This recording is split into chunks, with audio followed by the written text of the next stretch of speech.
జగన్ చూపు ఢిల్లీ వైపు. అటువైపే వైసీపీ అధినేత జగన్. పార్లమెంట్లో ఎక్కువ ఫోకస్, ఆ సీట్లు కూడా అధిక సంఖ్యలో. వైసీపీ అధినేత జగన్ పార్లమెంట్ ఎన్నికలపై ఎక్కువ ఫోకస్ చేస్తున్నారు. అసెంబ్లీ స్థానాలతో పాటు పార్లమెంట్ సీట్లు కూడా అధిక సంఖ్యలో గెలుపొందేలా ప్లాన్ చేస్తున్నారు. కేవలం అసెంబ్లీ స్థానాలపై కాకుండా పార్లమెంటు నియోజకవర్గాల వారీగా కూడా ఆయన ప్రత్యేకంగా నివేదికలు తెప్పించుకొని గెలుపు గుర్రాలకే సీట్లు ఇచ్చేలా ప్రణాళికలను రూపొందిస్తున్నారు. అసెంబ్లీ ఎన్నికల్లో గెలిచినంత మాత్రాన సరిపోదని, ఢిల్లీలో పట్టు సడలకుండా ఉండాలంటే పార్లమెంటు స్థానాలు కూడా అంతే ముఖ్యమని జగన్ భావిస్తున్నారు. అనేక కారణాలతో పార్లమెంటు స్థానాల్లోనూ అభ్యర్థులను మార్చేందుకు సిద్ధమవుతున్నారు.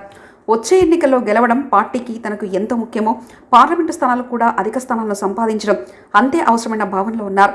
కేంద్రంలో ఏ ప్రభుత్వం అధికారంలోకి వచ్చినా పార్లమెంటు స్థానాలు ఎక్కువగా ఉంటే బిల్లుల ఆమోదానికి, అనేక అవసరాలకు తమపై ఆధారపడేలా ఉండాలన్నది జగన్ యోచన.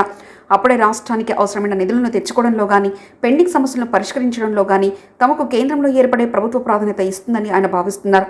అందుకే పార్లమెంటు నియోజకవర్గాల వారీగా ఆయన సమీక్షలు చేస్తూ నిర్ణయం తీసుకున్నారు. తొలి 2 జాబితాల్లో హిందూపురం, అనంతపురం పార్లమెంటు స్థానాలను మార్చారు. హిందూపురం ప్రస్తుత ఎంపీ గోరట్ల మాధవ్ను తొలగించి ఆయన స్థానంలో శాంతముని ఇన్ఛార్జిగా నియమించారు. అనంతపురం పార్లమెంటు సభ్యుడు తలారి రంగయ్యను కళ్యాణదుర్గానికి పంపి మాజీ మంత్రి శంకర్ నారాయణ అనంతపురం పార్లమెంటు ఇన్ఛార్జిని చేశారు. కర్నూలు ఎంపీగా సంజీవ్ కుమార్ స్థానంలో మంత్రి గుమ్మనూరు జయరాంకు అవకాశం కల్పించారు. నెల్లూరు పార్లమెంటుకు వేమిరెడ్డి ప్రభాకర్ రెడ్డి అభ్యర్థిత్వం ఖరారైంది. నరసరావుపేట నుంచి లావు శ్రీకృష్ణదేవరాయలను తప్పించి ఆయనను గుంటూరు పార్లమెంటుకు పంపాలని భావిస్తున్నారు. అదే సమయంలో నరసరావుపేట పార్లమెంటుకు నాగార్జున యాదవ్ పేరును పరిశీలిస్తున్నారు.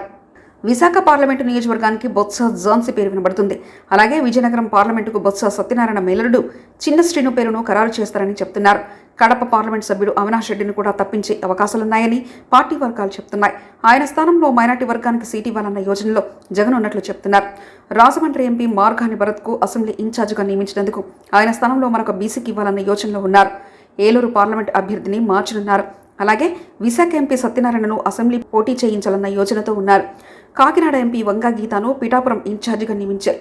ఇప్పుడు కాకినాడ పార్లమెంటుకు ముద్రగడ కుటుంబ సభ్యుల పేరు వినిపిస్తుంది. మొత్తం బెజవాడలోనే కాదు, ఢిల్లీలోనూ ఫ్యాన్ తిరిగేలా జగన్ తన నిర్ణయాలు తీసుకున్నారు. మరి ఏ మేరకు ఫలితాలు వస్తాయన్నది చూడాలి. మరిన్ని కథనాల కోసం సబ్స్క్రైబ్ చేసుకోండి మీ అక్షర శిల్పం.